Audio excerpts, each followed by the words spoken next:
conscient, génération consciente. Je suis Mancini Traoré, je suis un pur produit malien, né au Mali, j'ai grandi au Mali et j'ai fait mes études au Mali. Moi, j'ai grandi entre Missirah et Amdalaï, ces quartiers dits populaires de Bamako, où quand on est enfant ou jeune, rien n'est acquis par avance. Venant d'une famille où les deux parents sont enseignants, j'ai eu la chance de grandir dans un cadre où l'école était un passage obligé. Ma vraie motivation, surtout au lycée, c'était que quand tu avais plus de 12 de moyenne, tu pouvais avoir une bourse de 30 € par trimestre. Donc ça me permettait d'acheter mes magazines, d'aller en boîte. J'ai été tentée par le mannequinat à un moment donné parce que j'ai fait beaucoup hôtesse pour des agences de communication.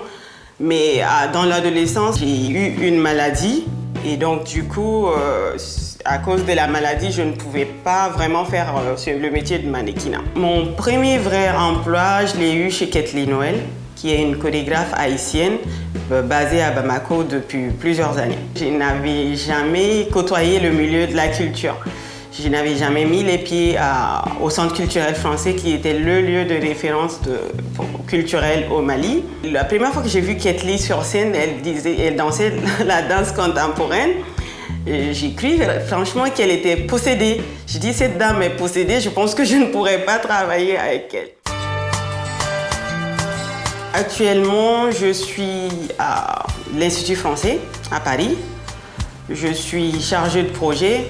Dans la société malienne, il y a des domaines qui sont jugés inappropriés pour une fille de bonne famille. Le domaine dans lequel je travaille n'est pas en marge de cela. Donc j'ai beaucoup souffert en fait, du regard de la société sur la femme que je suis et quand je travaille dans la culture.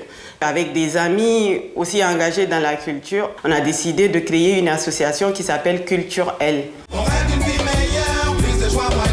Pour moi, une génération consciente, c'est une génération qui ne se positionne pas comme victime d'un système existant, qui décide de prendre en main son avenir et qui devient actrice principale du changement de son cadre de vie. La jeunesse avec laquelle j'ai travaillé sur l'instant T, que ce soit l'équipe de production, les grains qui ont participé à l'émission, prouvent à souhait qu'on peut être de là où nous sommes, faire bouger les choses. L'Instant T, c'est un projet qui a été initié par Culturel en partenariat avec Banco Productions et Spirit. Pour comprendre mieux ce nouveau concept d'émission télé sur votre chaîne nationale, je vous invite à suivre tout de suite Mancini Traoré. Je pars du principe que si moi, Mancini Traoré, j'ai pu partir de mon quartier Missirah rue 14 et me retrouver aujourd'hui à réaliser mes rêves, à voyager à travers le monde, tous les jeunes Africains peuvent y arriver. Seulement, croyez en vous, persévérez, travaillez et soyez parmi les meilleurs.